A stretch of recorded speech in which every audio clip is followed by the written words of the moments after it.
The story of the Boston Celtics begins long before they became the giants of basketball that the world recognizes today.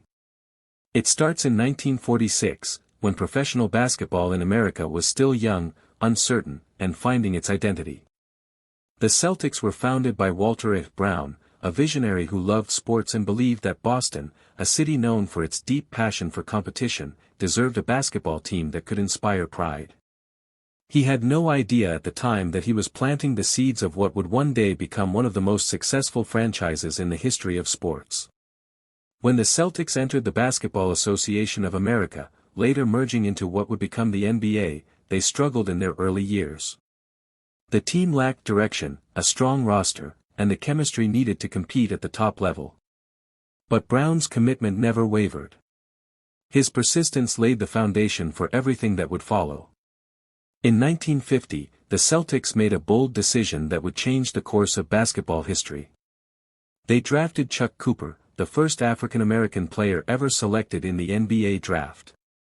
This moment was not only important for the Celtics but also for the entire league. It symbolized courage and progress during a time when the country was still divided by race. Boston's willingness to break barriers would become one of the trademarks of the franchise for decades to come. Still, even with this historic move, the Celtics weren't yet the champions they would soon become. What they needed was leadership and strategy that could transform raw talent into dominance. That leadership arrived in 1950, when Red Auerbach took over as head coach. Auerbach was not just a coach, he was a master strategist, a motivator, and a man who understood how to win. His philosophy was built on teamwork, defense, and fast breaks, a revolutionary concept at the time.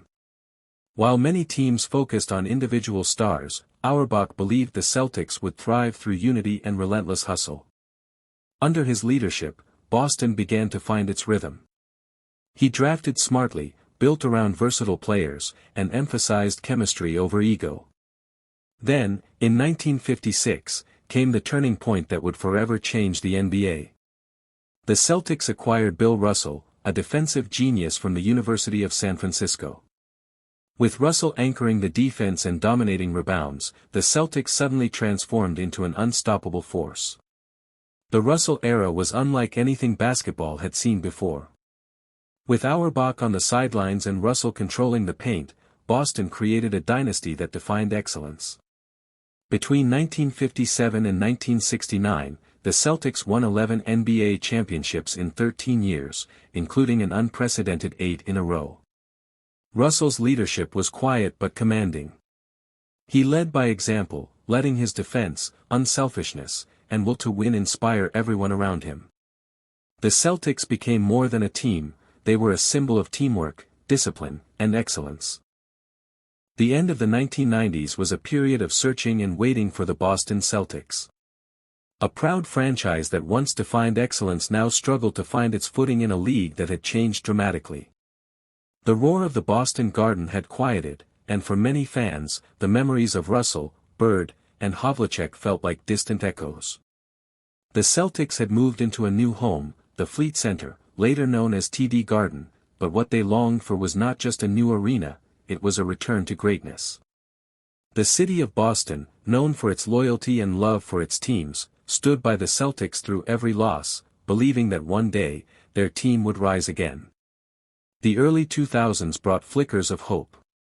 A young coach named Rick Pitino had been hired in 1997, bringing high expectations and promises of revival. But success did not come easily. Despite his efforts and fiery leadership, the team could not find the chemistry needed to win.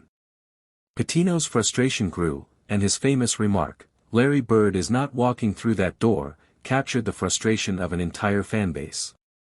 The Celtics were struggling not just to win games, but to rediscover their soul.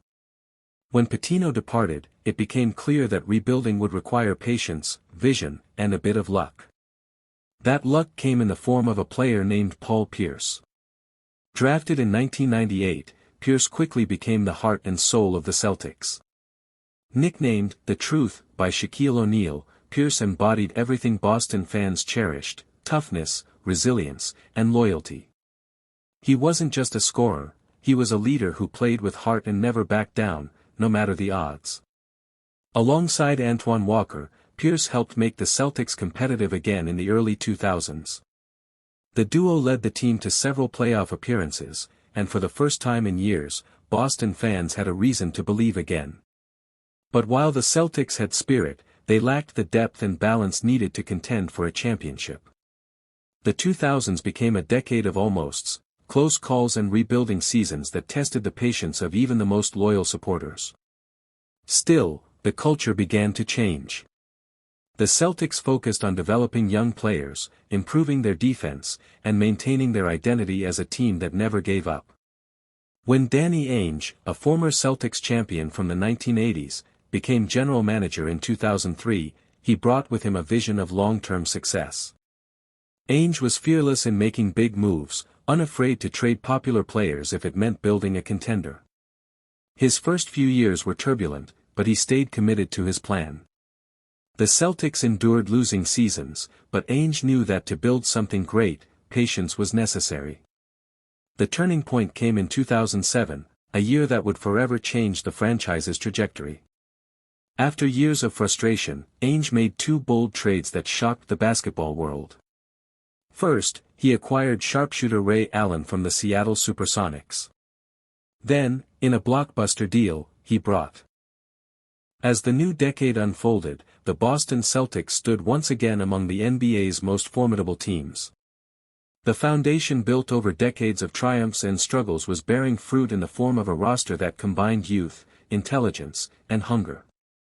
Jayson Tatum and Jaylen Brown had grown from promising prospects into superstars, carrying the weight of Boston's legendary history on their shoulders with pride. They understood that playing for the Celtics was not just about winning games, it was about living up to a legacy built by giants. The echoes of Russell, Bird, and Pierce still resonated through TD Garden every night, and this new generation was determined to add its own chapter to that immortal story. The 2022 season marked a rebirth of Celtic pride. Under the guidance of head coach Ime Udoka, the team rediscovered its defensive identity, locking down opponents with intensity and precision. Marcus Smart, the heartbeat of the team, set the tone with his fearless play, diving for every loose ball and guarding the league's best players with relentless energy. Tatum elevated his game to another level, showcasing not only scoring brilliance but also leadership that reminded fans of Larry Bird's quiet determination.